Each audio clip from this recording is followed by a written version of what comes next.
kita akan memulai membahas mengenai hubungan negara hukum dan HAM. Ini materi sangatlah penting. Boleh banget, jujur aku tuh butuh banget penjelasan hubungan keduanya tahu. Oke, aku sudah belajar. Lihat nih, aku sudah buat makanan yang banyak. Ran, bisa fokus dulu nggak? Kita mau bahas materi dulu. Benar, dan kita cepat selesai dan paham juga. Tapi negara hukum dan HAM itu kan sebesar tau, kita harus.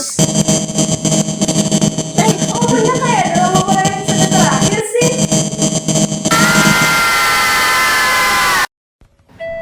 Oke, first of all, kenapa aku jadi kaos kaki? Ini bukan bagian dari rencana hidupku. Dan lagian, makananku di mana sih? Santai dong Wan, kita semua berubah nih. Tapi kayaknya kita harus tetap jelasin materi di dunia ini deh.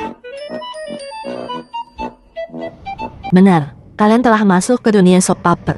Satu-satunya cara agar kalian bisa kembali ke dunia manusia hanya dengan menjelaskan lebih detail tentang materi hubungan negara hukum dengan HAM. Ya ada pengecualian kalau kalian nyaman dengan bentuk seperti itu. Hahaha.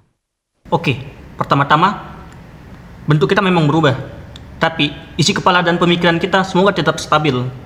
Langsung saja teman-teman. Sepengetahuanku, negara hukum itu negara yang menjalankan kekuasaan berdasarkan hukum. Tidak boleh ada keputusan yang berdasarkan suka-suka penguasa.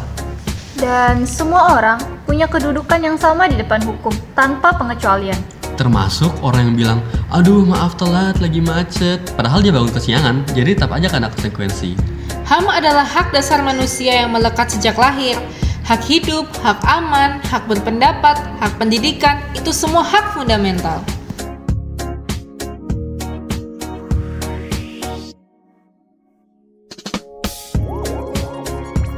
Negara hukum yang baik pasti akan memberi perlindungan bagi HAM.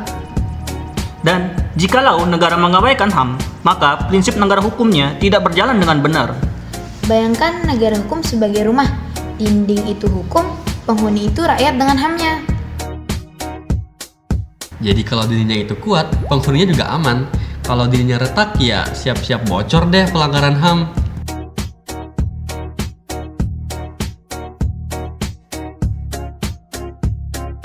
Indonesia punya dasar hukum kuat tahu, seperti bab 10A UUD 1945 pasal 28A sampai 28J.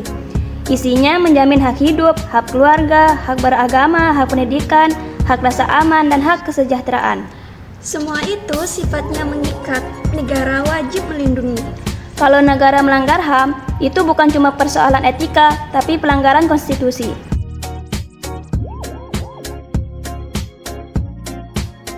Manusia dianggap mulia dan setara di hadapan Allah.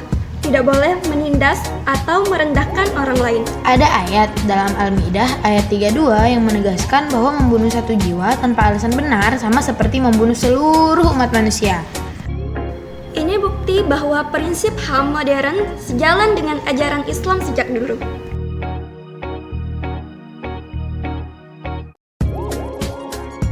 Walaupun hukum kita kuat, praktik HAM masih banyak masalah. Kasus masa lalu seperti 1965, Trisakti, dan Semanggi belum tuntas. Bahkan pelanggaran sehari-hari juga masih banyak loh. Kekerasan aparat, diskriminasi, pelanggaran hak buruh dan perempuan juga.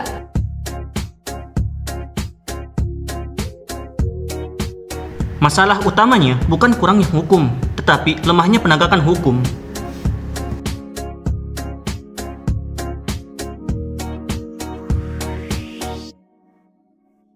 Negara hukum dan HAM tidak bisa dipisahkan. Hukum melindungi manusia dan HAM memberi arah moral kepada hukum. Indonesia sudah memiliki aturan yang kuat, tinggal bagaimana penegakannya. Nilai agama dan konstitusi sejalan dalam menjaga martabat manusia. Kita, sebagai generasi muda, harus ikut mengawasi dan memperjuangkan keadilan. Jadi bentuk kita boleh kaos kaki sekarang, tapi di dunia nyata kita punya suara. Dan suara itu harus ditegakkan untuk kemanusiaan. Kalian sudah berhasil menyelesaikan tugas dengan benar dan sekarang kalian harus kembali.